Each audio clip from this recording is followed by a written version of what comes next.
going to start Chapter 2, 2.1 today with looking at something that we discussed in our very first video in Section 1.1. So kind of go back and rewatch that first video if you want to see a little more thorough discussion of this question, which is how can we find how fast a function, a nonlinear function, is changing at a specified point. What's its rate of increase or its rate of decrease? What's its rate of change? That gets visualized by the slope of the tangent line. So linear functions, we know, always have the same steepness, the same incline or decline, that rate of change. But with nonlinear functions, the rate of change at a specified point is visualized with this slope of that tangent line at that specified point. So if we say that, well, I can't find a slope if I only have one point, we start with this notion of saying, well, maybe I can get an approximation if I just go grab another point on the line. So as we kind of talked about this in more detail on that first video, the very first one, we said that this is our goal, right? Our goal was to come up with the slope of this tangent line, the line that touches at just that specified point. So we say, okay, let's start by getting the slope of a secant line. So we go grab another point on the function and we find its slope. Well, we know how to do that. So we can find the slope with just good old change in y over change in x, which in this case is f of x minus f of c over x minus c. That's also called the average rate of change. So slope of the secant line is synonymous with average rate of change. So when you see that language, just kind of know those are the exact same thing. So then what we do is we say, okay, well, don't start so far away. Let's let this x point, this kind of second point, if you will, that we're picking, we say, let's move that x point closer, and let's let that x point get really close to C.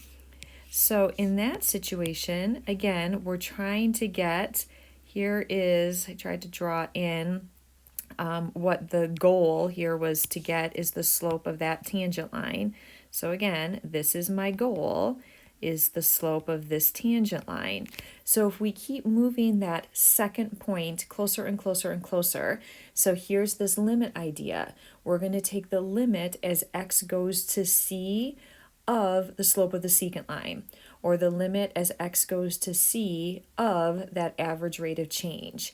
And that is going to be our first kind of workable way to find the slope of the tangent line. So in math, a lot of times we do this, we repackage the same thing in several different ways, sometimes with slightly different vocabulary or sometimes with a slightly different notation. So that's what I want you to kind of just take a look at here. All three of these are saying the same thing. So when we talk about trying to come up with the slope of the tangent line, so when we talk about the slope of the tangent line, that is going to be the tangent line to the graph at a point is going to be synonymous with the instantaneous rate of change. And that, so we have instantaneous rate of change, we have slope of tangent line, and those are all synonymous with the definition of the derivative of a function at a specified point. So all three of these are the same. And the new notation that's going to denote this slope of the tangent line, this instantaneous rate of change, or this derivative, the new notation you're going to see is this f prime of c. That little apostrophe, that f prime of c is going to denote our derivative at this specified point. So let's look at an example. So suppose I have the function f of x equals 2 divided by the square root of x. We're going to find the derivative, the slope of the tangent line, the instantaneous rate of change, all those mean the same thing, at the point x equals 4. Now, when I say at x equals 4, that x, that is my point of tangency interest. So this is really this particular x value that we're talking about here. That is where I want the slope of the tangent line. So this is also the C value as you look back up at your definition. Okay, so here's what we're trying to find, right? So we're trying to find f prime at C. So I am trying to find this f prime at this specified point for C. And in this case, let's actually just sub that right in. So C in this case is 4. So that is the C value. And so looking at the definition, you can see it at the top of the screen here. So this is, by definition, the limit as x goes to, so we're moving that kind of second x point, if you will. That's a way to think of this. We're moving it closer and closer and closer and closer to 4. So we're going to figure out the limit as x goes to 4 of our function f of x. Well, f of x in this case is the function 2 divided by the square root of x minus f of c. Well, again, the c, the point of tangency interest in this case, is 4. And then this is all divided by the x minus, and again, that c here is 4. All right, so we have a limit to evaluate, and we've just spent an entire chapter talking about limits. So let's get to it. First, of course, we would probably simplify, and let's just sort of rewrite this. So we have the limit as x approaches 4 of our 2 divided by the square root of x minus 2 over 2 there, of course, is just 1, all divided by x minus 4. Now, if you were to try to evaluate this limit at this point, you get our good old indeterminate form 0 over 0.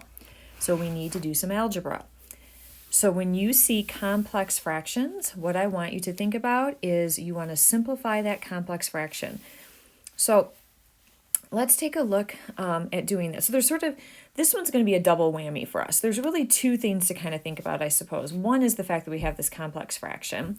The other that you might be thinking about was, well, wait, I thought with radicals we multiply by the conjugate, and that is also true.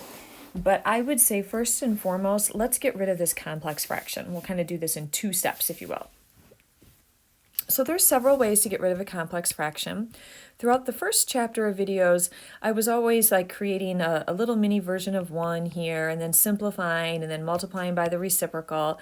And that is a great way to go. I kind of stuck with that initially.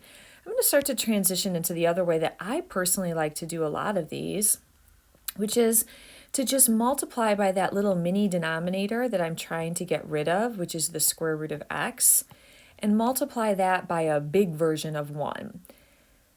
Now that means, when I say big version, I'm multiplying my primary fraction by that. So that means I'm going to have to distribute the root x through to both of the terms in the numerator and the denominator.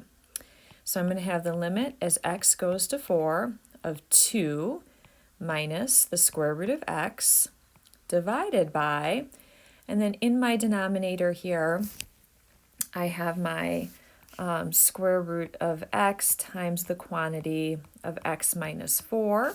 So I'm just going to, leave it like that. Because, and my reasoning here, let's think about this. So was that enough? Well, I haven't reduced anything yet, so chances are that was not enough.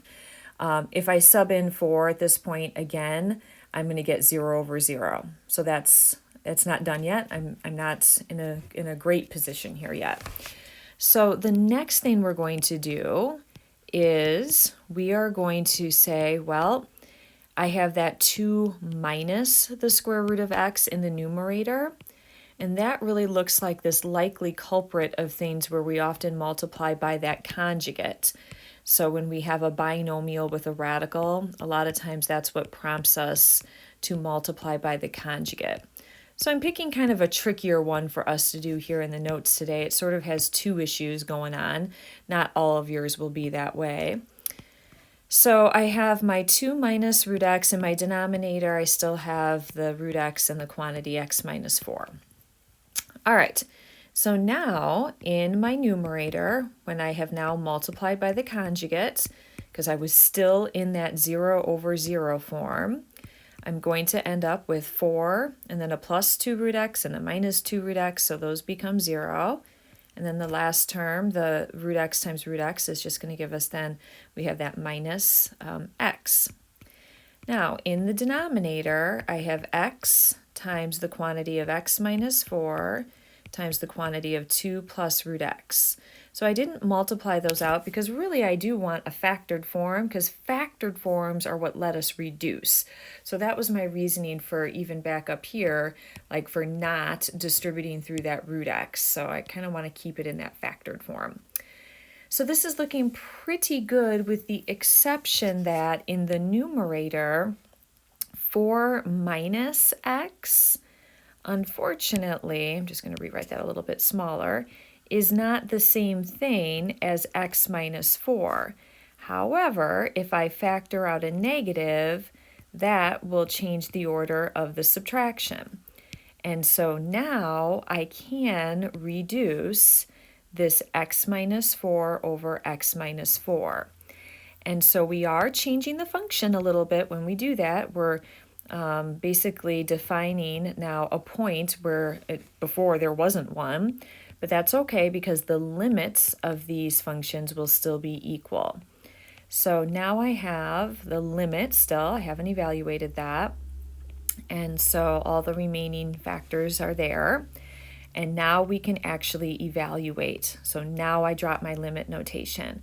So the square root of 4 there is going to be 2 times the quantity of 2 plus, again, root 4 is 2.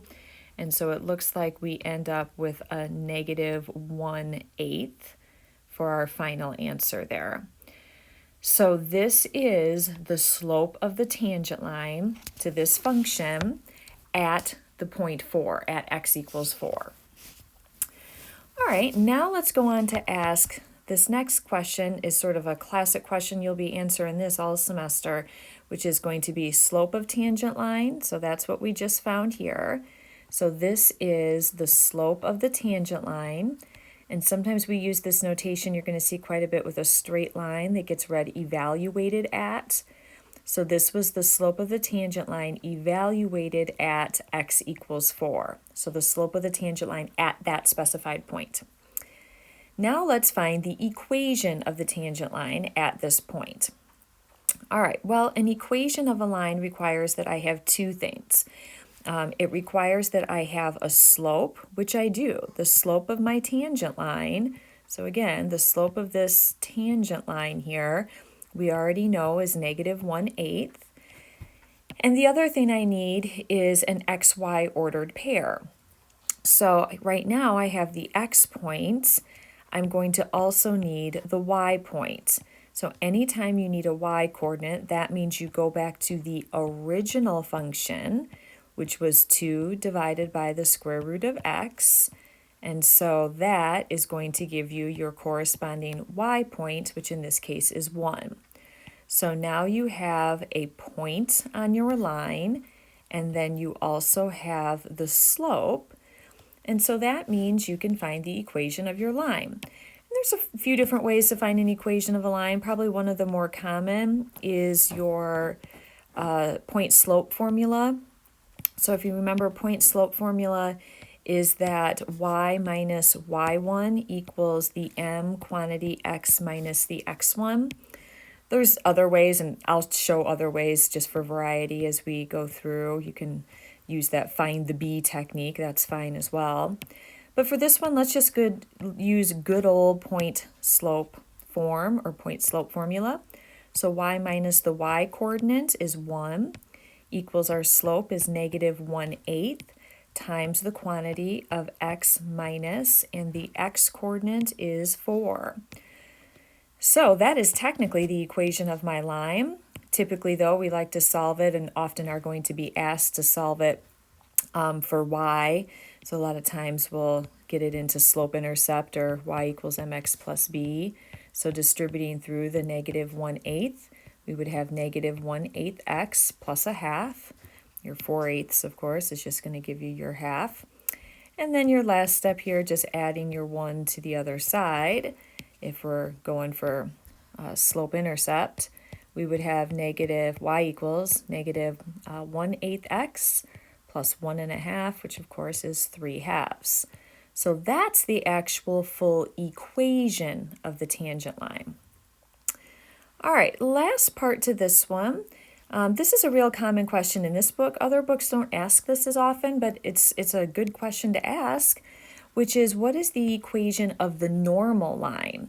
So something that students often maybe haven't seen yet is this vocabulary of what the normal line is. And normal is the same thing as perpendicular line. So I'm looking for the line that would be perpendicular at the same point at x equals 4. So again, first of all, to find an equation of any line, I need a point, which I have. There's my point, 4, 1. And then I also need a slope. Well, the slope of my, I'm going to denote that NOR subscript for normal line, is a perpendicular line, has a slope that is both the opposite sign. So if the tangent line was negative, this one's going to be positive. And then the reciprocal, so opposite and reciprocal. So the slope of my normal line that I'm being asked to find here is 8. So once again, we're going to find the equation of the line. Here's a different way to find the equation of a line. And it says basically, if your goal is to get to y equals mx plus b, you can actually start by saying, okay, well, what do I know so far? And I know my slope is 8. And what do I need then is I need the b. So I need the b. And that means what we're going to do is we're just going to sub in any point on the line, in this case 4, 1, and that's going to allow us to solve for the b. So I would sub in my 1 for the y and my 4 for the x. So I would have 1 equals 8 times 4 plus my b. And so, of course, in this case, that's just 32 there. So we would just subtract this 32. And we end up with the b, in this case, is negative 31. So the only thing that I sometimes don't love about this particular approach is sometimes students feel like they're done at this point, like b equals, that's my answer. And it's not. In this case, of course, the goal was to find the equation of the line. So my equation of my line here is y equals 8x. I've been putting everything here in other colors, so just stay consistent with my color scheme. So y is equal to 8x minus 31. So let me just show you something real quickly here on your calculator. So your calculator will have the ability to find, and I've already put into your y equals the original function, 2 over square root of x, and then here's your graph. It will find what we did in part A. It will find the slope of the tangent line at the specified point. So if you hit second trace, so into your calculate menu, go down to number 6, that dy dx is going to be a new notation that we have for the derivative.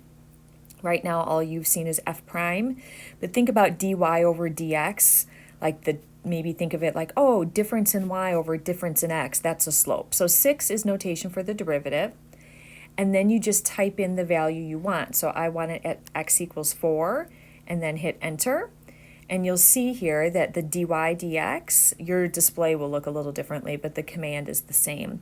The dy dx is negative 0.125, and that, of course, is our slope. So that's what we just found. Now, if I wanted to just get a nice little visual here quick, I could add my tangent line, negative 1/8 x, plus the 3/2. If you want to take a look at that, yeah, that looks nice, right? That's the graph of my tangent line at that specified point. And then if you wanted to draw in the normal line and take a peek at what that looks like, there's my 8x minus 31, and so this is going to be the line that's intersecting at a right angle. It might not look exactly like that, only because that even looks worse. Hang on just a second here. I'm trying to get a, where we're at the 0.5, let's say 6. If we square, I just keep making it worse, don't I? Let's go back to zoom standard. Zoom square, that's what I want. Number 5, zoom square. Let's go back to zoom standard, and then let's go zoom square. And that kind of squares it up a little bit, although the skew on my iPad here is still stretching it out a little bit. But that is actually a right angle that's occurring between the normal line and the tangent line there. So if you were to think about actually graphing that function, so if we were just to quickly put in maybe the sketch of the graph that was happening there, it was actually, so what did we have? It was something like, you know, this is my function, at least in the first quadrant here. And then let's say this is over here at the point, we'll say that's at 4, and this is at 1. And so the first line, you know, our tangent line is supposed to just be touching at that specified point. This is not obviously drawn to scale, and it's not perfect. But now I'm going to draw my normal line in a little bit better in appearance here. So that's the normal line. So this would be your y equals 8x minus 31. And then this would have been your y equals negative 1/8 x plus 3/2. All right, so there's our kind of first example. We'll come back and look at using the same definition with some applications next time.